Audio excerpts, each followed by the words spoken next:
Salam semesta, kembali lagi bersama Caster Ngapak hanya di podcast Debak, tempat dimana kamu belajar tentang sains, teknologi, serta tips dan trik menarik yang seputar teknologi serta sains itu sendiri tentunya. Teman-teman, kesempatan kali ini saya sebagai caster ingin men-sharing ya kepada teman-teman. Itu kita kali ini akan bahas sebuah nama sindrom yang bernama burnout syndrome. Ini sebenarnya sindrom yang sering terjadi pada pekerja-pekerja di Indonesia atau di seluruh dunia sebenarnya. Kenapa kita membahas ini? Sudah lama kan kita nggak membahas sebuah hal yang berkaitan dengan orang dewasa. Burnout syndrome ini semakin sering terjadi dan menjadi sebuah kasus baru di timeline Twitter saya sih, terutama karena WFH ini kadang menjadi suatu nilai negatif, kadang menjadi positif. Nah, salah satu nilai negatifnya adalah terjadinya burnout syndrome yang cukup intens ya.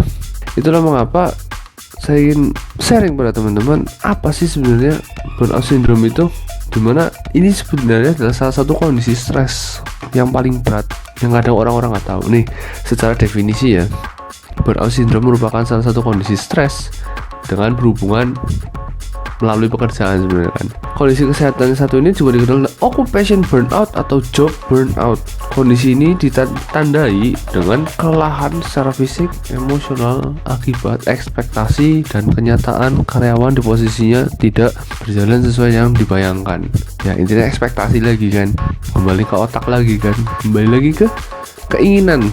Ya pastilah, seorang kan pasti ingin memiliki keinginannya tinggi sekalipun dia pekerja. Stres berkepanjangan akibat masalah pekerjaan juga sering terjadi ketika Anda atau maksudnya diri setiap pekerja ini merasa kewalahan dengan perintah atasan yang terus-menerus datang padahal belum selesai pekerjaannya. Namun Anda tidak bisa memenuhi ekspektasi tersebut menjadi sebuah realita. Nah, ketika ini dibiarkan terus-menerus, maka bisa-bisa kehilangan asa gitu loh, kehilangan minat. Terus produktivitas kerja tuh bisa menurun drastis. Ibarat persentase itu dari 80 bisa menjadi 20%, bahkan bisa lebih turun lagi. Kondisi seperti ini tuh sebenarnya ya bisa dibilang burnout tuh stres akibat pekerjaan yang terlalu menumpuk. Betul.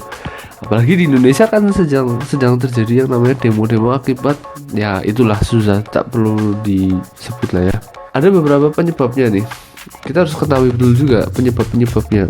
Pertama, tidak mampu mengontrol apa yang terjadi dan apa yang mempengaruhi Anda saat bekerja. Maksudnya apa nih? Ya misalnya ada datang job banyak, Anda itu justru stres. Jadi Anda itu tidak mampu mengontrol dalam artian gini, bagaimana saya time management, bagaimana saya mencari shortcut untuk menyelesaikannya.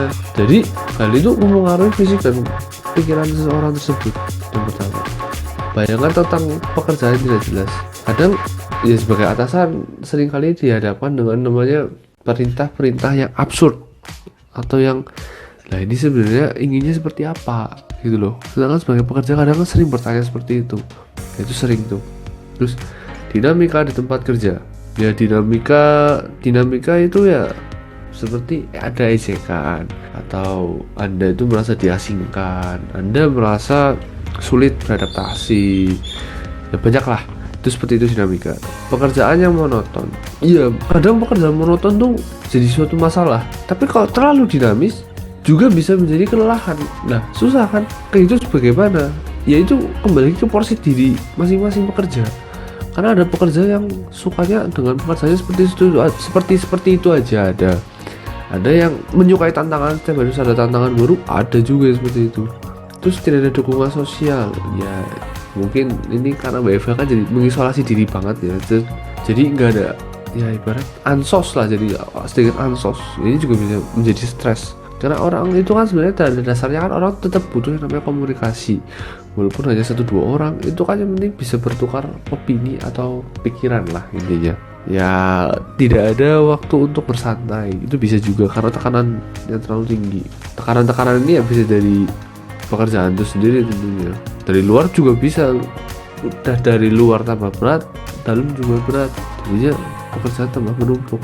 Ya kita buat pengetahuan ke teman-teman nih, kelelahan, mengasingkan diri, dan kinerja menurun itu merupakan tanda dan gejala yang paling sering terjadi ya. Itu sudah nggak mungkin nggak kelelahan ya, pastilah jadi sering stuck-an otaknya itu, jadi gimana ya, nggak bisa menyelesaikan masalah-masalah di dalam pekerjaan itu. Bahkan bisa menjadi sakit yang seperti sakit perut atau sakit pikiran kepala lah. Terus mengasingkan diri itu pasti ya, karena tadi kan sudah di dinamika pekerjaan. Terus kinerja menurun pasti lah karena stres. Sebenarnya siapa sih yang mau gitu loh sebagai pekerja? Ini kan juga kepada kesehatan mental. Sains, ini juga dalam sains. Kenapa begitu? Karena dalam sains itu kan kita diajarkan untuk melihat kondisi sekitar. Apa yang berhubungan dengan tubuh kita, pikiran kita, itu kan termasuk sains. Fisikanya ada, kadang biologi juga ada, karena kan kesehatan. Seperti itu. Kalau dalam kondisi fisik biasanya tuh ya cepat lemas, sering sakit, jadi otot, ya seperti itu lah ya. Gangguan tidur, nafsu makan menurun pasti. Bisa orang-orang yang burnout itu lebih mudah kurus, tapi kurusnya nggak sehat. Terus kalau emosional ya, Anda merasa Anda tuh fail, Anda tuh seorang kegagalan yang sering terjadi sih. Terus merasa Anda tuh terjebak dalam pekerjaan, terjebak dalam arti ya, saya keluar nggak bisa, saya mau apa nggak bisa gitu loh. Terus merasa sendirian ya, karena ya kembali lagi ke dinamika tadi, motivasi hilang pastilah ya, jadi sini negatif jelas. Merasa tidak puas akan pekerjaan, ya bisa dibilang begitu ya, karena kan sulit juga ya. Ada gak sih gejala burnout yang mempengaruhi kebiasaan? Banyak bro. Terus itu contohnya itu ya frustasi gitu. Ada frustasi lampiaskan ke orang lain, terus menunda pekerjaan, lepas tanggung jawab, ya banyak lah. Jadi menjadi ke psikis lagi ya, lebih ke psikis gitu loh. Bagaimana cara mengatasi burnout? Ya sebenarnya bisa dibilang mengatasi burnout itu banyak loh. Banyak? Ya banyak lah sebenarnya. Yang pertama, Anda tuh harus bercermin. Ya bercermin itu dalam arti gini, apa sih yang kurang dari saya, apa sih yang harus saya lakukan, apa sih yang harus saya berikan, apa yang harus saya batasi juga nih dalam melakukan pekerjaan. Ada batasan-batasan tertentu sebagai manusia. Iya, kalau memang nggak mampu bilang aja gitu loh. Jangan terlalu dekat-dekat sama orang-orang negatif dalam kantor ya. Ini sih penting loh, karena orang kantor itu kan juga salah satunya berpengaruh. Olahraga harus, relaksasi bisa dengan apa coba? Ya melakukan apa yang Anda suka. Kalau Anda sukanya baca buku, silahkan. Anda sukanya meditasi, silahkan. Anda sukanya melakukan berbagai hal, traveling, ya kalau bisa izin ya traveling aja sehari 2 hari gak masalah. Terus bicara lah dengan orang lain atau konsultasi lah. Itu penting loh, konsultasi itu penting dengan orang-orang yang ahli ya. Kalau caster kan hanya sharing ya, beda ya gitu teman-teman. Mencegah burnout, ya kita sebagai pekerja atau siapapun yang bekerja itu harus mencari sisi positif, jangan negatifnya terus lah. Maksudnya beban terus itu jangan lah, positif lah. Kita harus cari positif dalam arti gini, saya juga pernah mengalaminya, dan ya kita harus melihat apa sih, bagaimana shortcutnya, bagaimana saya harus menyelesaikannya, bagaimana saya mendapat kejelasan ini sebenarnya pekerjaan apa gitu loh. Jangan asal ambil mentok, nah itu yang jadi masalah. Terus bertemanlah dengan rekan kerja yang positif dalam kantor atau dalam lingkungan kerja.